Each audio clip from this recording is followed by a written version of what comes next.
Ananias, eis-me aqui, Senhor.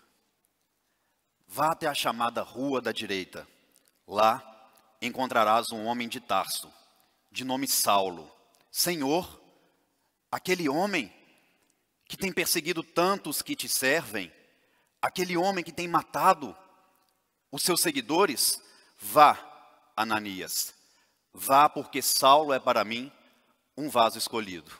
Vá, e eu demonstrarei a ele o quanto lhe compete sofrer por amor ao meu nome. A partir daquele momento, a vida de Saulo havia mudado por completo. Depois da visão nas portas de Damasco e da sua primeira profissão de fé, Senhor, que queres que eu faça? Saulo foi orientado por Ananias e ali começou a buscar o Cristo dentro de seu coração. Começou a buscar a mudança de sua vida íntima na compreensão de que, mesmo séculos e séculos de trabalhos constantes em benefício do Cristo, não seria capaz de neutralizar todo o mal que ele havia feito a toda a comunidade cristã. Buscou, através da sua oratória ainda em Damasco, iniciar os seus trabalhos enquanto seguidor de Jesus. Ananias, porém, ponderou, dizendo a ele: como queres começar a lançar as primeiras sementes, se ainda não as tem reunidas em teu seio? Paulo lembrou do seu pai espiritual, Gamaliel, e foi até o deserto, pegar o conselho com aquele do qual havia participado da sua formação enquanto doutor da lei.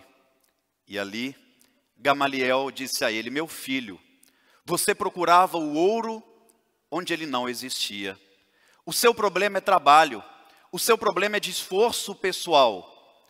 Poderás converter toda a força, toda a sua saúde em benefício de ti mesmo, servindo aos irmãos menores. A partir daquele diálogo, Paulo busca reunir as sementes ao seu coração, indo em direção ao deserto, vivendo 3 anos com aquele casal especial, Prisca e Áquila. Quando Paulo retorna a Jerusalém, busca novamente, através da fala, começar o seu labor enquanto cristão. No que é orientado por Simão Pedro, que diz a ele: meu filho, não tenha pressa. Judas também teve pressa. Judas foi mais ignorante do que perverso, e creio que ti tem uma inteligência maior. Paulo compreendeu o recado, foi até a sua terra natal, Tarso, e ali, durante 3 anos, trabalhou também como anônimo, até receber a visita de Barnabé, que foi, sem dúvida alguma, um grande amigo, um grande orientador. E Barnabé conseguiu dar a primeira oportunidade para Paulo trabalhar na causa do Evangelho. Na igreja de Antioquia, onde fenômenos de vozes direta acontecia, Paulo tentou também ser novamente aquele grande orador. Buscou, através da fala, converter, mas ficava gago, ficava vermelho, não conseguia estabelecer uma linha de raciocínio a fim de que as pessoas compreendessem o Evangelho. Mas Paulo havia aprendido a esperar, soube esperar e começou a desenvolver trabalhos outros, como acolhimento fraterno. E um desses acolhidos, o jovem médico Lucas, que propõe, por exemplo, naquela igreja de Antioquia, para que os seguidores de Jesus não fossem mais chamados de homens do caminho, de caminheiros, porque o mal também tem seus caminhos. Que seria muito mais justo aqueles que seguissem Jesus serem chamados de cristãos. A partir daquele momento, Paulo começa a trabalhar. Aquela igreja começa a dar frutos, porque segundo Simão Pedro, faltava em Antioquia trabalhadores do pensamento. E a chegada de Paulo foi um divisor de águas. Um dia, naquelas reuniões mediúnicas, que acontecia da forma mais sublime e que também estão registradas em Atos dos Apóstolos, aquele fenômeno de voz direta orientou a casa do caminho, alertando os irmãos de Jerusalém que passariam por um momento difícil. Não deram muito ibope, não acreditaram muito naquela mensagem, eis que matam Tiago, irmão de João. Posteriormente prendem Simão Pedro. Paulo e Barnabé vão até Jerusalém para apoiar aqueles irmãos. Apoio moral, financeiro, mas percebem que a casa do caminho estava diferente.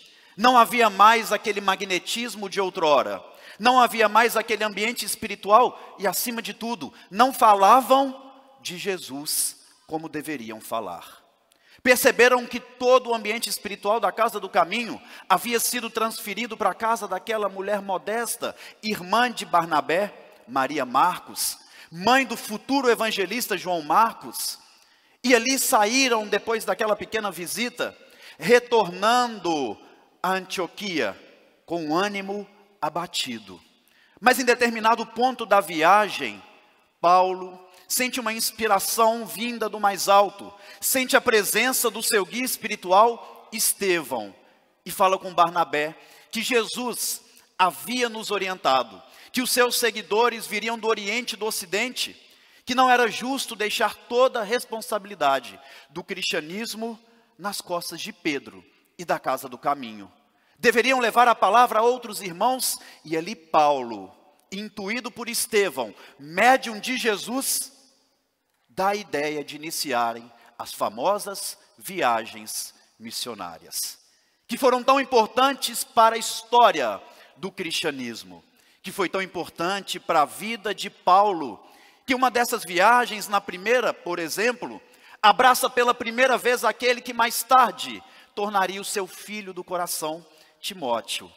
Reencontra na segunda viagem missionária o jovem médico de nome Lucas. Tem uma grande decepção em Atenas, saindo de lá com ânimo abatido na segunda viagem, mas também tem a dádiva de abraçar pela primeira vez em Éfeso, naquela casinha simples no alto de uma colina, a mãe de Jesus, Maria de Nazaré. E o que mais fez com que Paulo ficasse emocionado, o que mais surpreendeu Paulo na figura da Mãe Santíssima, foi a simplicidade, foi a humildade daquele anjo revestido em mulher. Ficou surpreendido também com que ela narrava sobre os fatos daquela noite memorável em que Jesus havia nascido. Naquela casinha em Éfeso, onde o próprio Cristo mais tarde, segundo Humberto de Campos no livro Boa Nova, visita Maria, se vestindo como um mendigo, e ali pede ela a bênção. E pela primeira vez Maria percebia que aproximava-se dela alguém, não para receber orientação, mas para confortar o seu coração, depois de décadas e décadas de luta, de anonimato, para que o Cristo falasse em nossos corações. Aquele mendigo era Jesus. Jesus que dizia a ela que a partir daquele momento, ela seria a rainha e a mãe de todos os anjos, de todos os espíritos em seu reino. Maria, já no mundo espiritual, ao lado de um exército da vida maior, percorreu todos aqueles locais onde os cristãos estavam sofrendo. Chegou em um local onde havia dezenas de cristãos esperando a hora do martírio, aguardando o momento de serem devorados pelas feras, e percebeu que ali havia uma jovem desesperada. Aproximou-se daquela jovem e começou a intuí-la, dizendo a ela: minha filha, cante, cante minha filha, porque o louvor a Deus nos aproxima do Criador.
A partir daquele momento em que aquela jovem adentrou a arena romana cantando um hino de louvor a Jesus, Humberto de Campos nos fala que todas as vezes que ouvirmos canções como essa, ali temos a presença de Maria de Nazaré.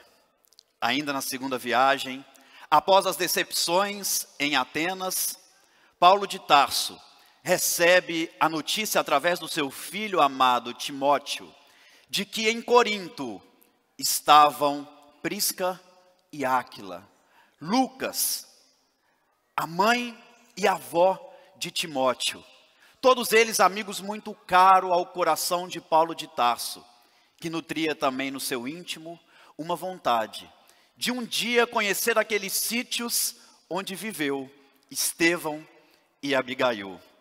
Não tivera dúvida, portanto, em ir a Corinto, mas Paulo já havia desdobrado um trabalho tão grande em benefício do cristianismo através das suas viagens, que em Corinto começou a sentir medo de não dar conta do trabalho. Eram diversas pessoas que vinham de todas aquelas igrejas já fundadas por Paulo, da ilha de Chipre, Neopafos, a Icônio, Derbe, Listra, a igreja de Filipos, de Tessalônica, de própria Jerusalém, todos reclamando a presença física do apóstolo. Naquela cidade, onde Gesiel e Abigail aprenderam com a mãezinha a importância de, nos momentos de aflição, buscarem o recolhimento de uma oração, buscarem no recolhimento a prece, e nos momentos em que a aflição parece não ter fim, a mãe de Estevão e Abigail os orientava a ler, meditar e vibrar no Salmo 23. O Senhor é meu pastor, nada me faltará. E naquele clima de lembranças, de incertezas, de medo, Paulo de Tarso procura um canto solitário daquela igreja e ali faz uma prece comovida, pedindo a Jesus que o iluminasse, para que ele achasse uma solução e permanecesse servindo todos aqueles irmãos. Após 17 anos da famosa aparição em Damasco, Jesus novamente aparece a Saulo, dizendo a ele que aquele cristão que já tem a própria vida como exemplo, não precisa estar presente fisicamente para orientar outros irmãos. Que Paulo poderia usar, portanto, os poderes do Espírito. E Paulo então entende que ele deveria começar a escrever. Ele começaria ali as psicografias, conhecida por todos nós como as famosas epístolas de Paulo, que nunca procurava escrever só. Sempre chamava para perto de Tiro os amigos que ele tinha, maior confiança, humildade. Porque no dia que Paulo não estava bem, os amigos o auxiliavam na interpretação daquela mensagem. Através do recolhimento, através de uma oração, como tanto fazia Estevão e Abigail em Corinto, ele teve o seu encontro com Jesus e naquele mesmo dia escreveu aos irmãos de Tessalônica. Segundo Cristo, aquelas cartas teria autoria espiritual dele mesmo. Era o pensamento do Cristo sintetizado. Era o pensamento de Jesus intermediado no mundo maior por aquele que foi médium do Cristo, Estevão, interpretadas na terra por Paulo de Tarso. Nós, quando nos encontrarmos em aflição, quando nos encontrarmos em momentos de dor e sofrimento, vamos buscar no recolhimento de uma oração. Vamos recordar também do Salmo 23. E hoje, em especial, a nossa irmã Natasha irá interpretar o Salmo 23 na língua hebraica.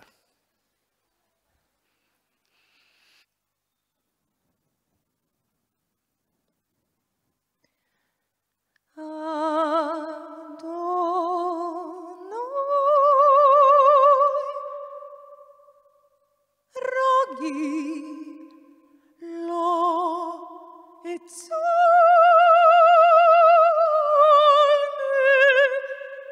ata irá te segni, olmi ata daimadi, narshi arshaver, omni charneturni, reima, reima, imnagamuni.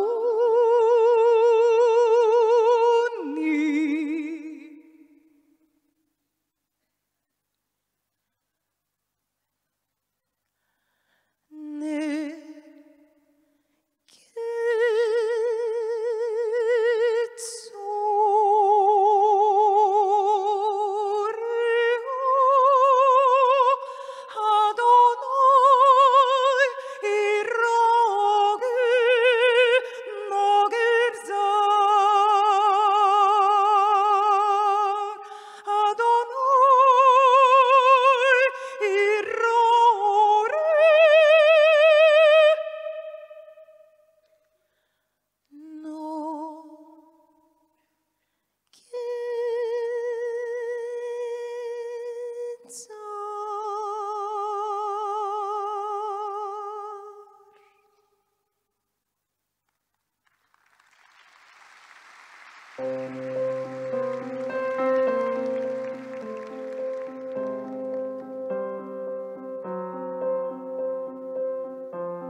quando é saudade, quando ecoa a tempestade na noite, e o vazio, a dor, a desventura, o rancor e a loucura são mais fortes que a morte. Vem um sopro, um vento, um sentimento, uma voz, um movimento que ninguém jamais percebe. Vem como um clamor vindo de dentro, um sinal, um pensamento no infinito que se abre. São vozes acesas, mais luzes no altar, palavras, certezas do amor a nos chamar. São vozes acesas, não hão mais de calar. Adeus à tristeza, as vozes vão cantar.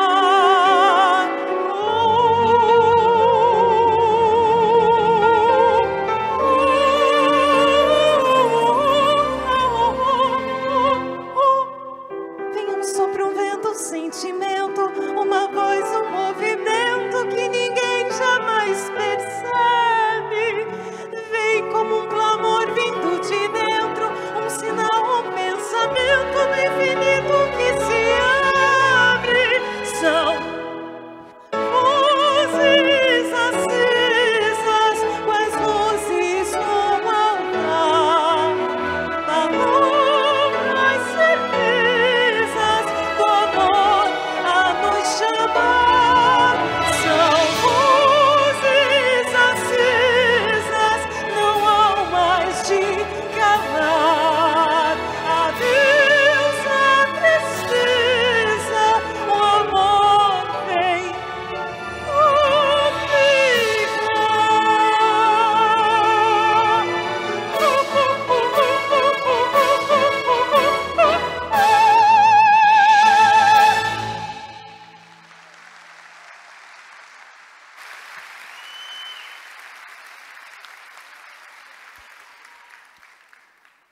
Na terceira viagem missionária, Paulo retornou a Éfeso, com o objetivo de escrever o evangelho a partir das descrições de Maria de Nazaré.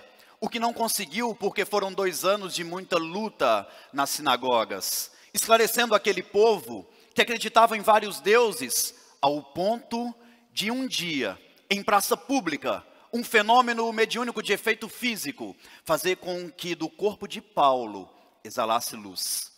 E aquela luz conseguiu demonstrar às pessoas da cidade de Éfeso que Paulo, enquanto cristão, carregava as verdades eternas da vida. A partir daquele momento, as imagens da deusa Diana, comercializada naquela cidade, não mais foram vendidas. Os comerciantes, portanto, começaram a incentivar as pessoas a perseguir Paulo. Não acharam Paulo, entraram na casa daquele casal muito amado do apóstolo dos gentios, Prisca e Áquila. Levaram os dois para a cadeia, quebraram todos os instrumentos de trabalho, o tear de Prisca e Áquila, e prometeram matar Paulo de Tarso. E então, ele desesperado, vendo todo o mal que haviam feito aquele casal que ele tanto amava e tanto devia, resolveu Paulo conversar com João evangelista. João, veja o que acontece com Prisca e Áquila por minha causa. João, muito inspirado, disse a ele: a causa não é sua, é de Jesus. Tens razão, João. Mas por Jesus, vou sair de Éfeso, porque não quero que as pessoas corram riscos. Não quero que a obra do Cristo corra risco de padecer pela minha presença nessa cidade. Não vá, Paulo, fique mais um tempo conosco. João, nasci para uma luta sem tréguas, que deverá prevalecer até os últimos dias de minha vida. Fui apedrejado 2 vezes, açoitado dezenas de vezes, preso, humilhado, escarraram em minha face. Quando não saía de uma cidade preso, saía pelas portas do fundo.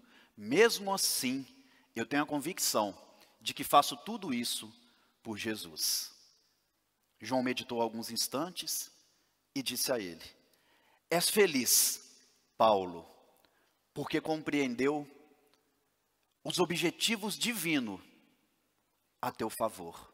Compreendeu o quanto lhe compete sofrer por amor a Jesus. Paulo conseguiu compreender, mesmo diante de tanto sofrimento, o quanto Jesus era importante para ele e para a humanidade. Nós, espíritas, que acima disso precisamos ser cristãos, também precisamos compreender o propósito do Cristo nessa doutrina maravilhosa. Segundo Chico Xavier, espiritismo é Jesus de novo no coração do povo. E não há nenhum personagem na história da humanidade capaz de substituir o Cristo em nossos corações. E Paulo normalmente ficava nervoso quando eles queriam tirar Jesus do cristianismo.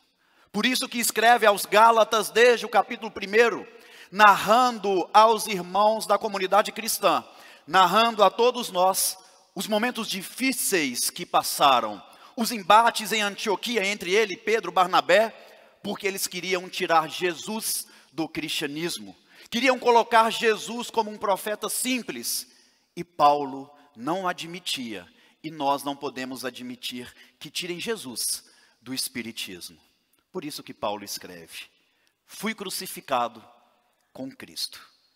Portanto, já não sou eu quem vive, mas o Cristo que vive em mim. Mesmo como prisioneiro, permanecia dando seu testemunho, ao ponto do soldado Rúlio, um homem embrutecido que se converteu ao cristianismo, e tendo que algemar Paulo no porto de Pozzuoli, ao adentrarem ao continente italiano, ele fala com o convertido de Damasco: disputo a alegria de estar convosco, quisera eu ser também um prisioneiro do Cristo. Precisamos disputar para estar com Jesus. Precisamos entregar a nossa vida à causa do Messias prometido, que já é realidade para todos nós. Chico Xavier também narra que 5 minutos antes das 0 horas do dia 25 de dezembro, Jesus percorre a terra, iluminando e levando bom ânimo a toda a humanidade. Uma compositora brasileira, uma compositora espírita, sabendo desta boa notícia, em um dia em que estava com uma tristeza profunda em seu coração, buscou ter esse encontro com Jesus 5 minutos antes do Natal. E ele fez uma prece comovida, mas não teve a visita do Cristo naquele momento. Bastou alguns instantes, próximo ao seu piano, cai uma partitura, e ela pega então aquela melodia, cria uma canção maravilhosa, escreve uma canção em pouco tempo. Ali era a presença de Jesus a visitando. Naquele momento ela teve o seu encontro com Jesus, e todos nós podemos ter com os nossos dons. Essa cantora é a Natasha, que vai fazer o encerramento da nossa abertura com essa canção, nos convidando para que nós também possamos permitir que o Cristo viva em nossos corações. Muita paz a todos.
Jesus chegou.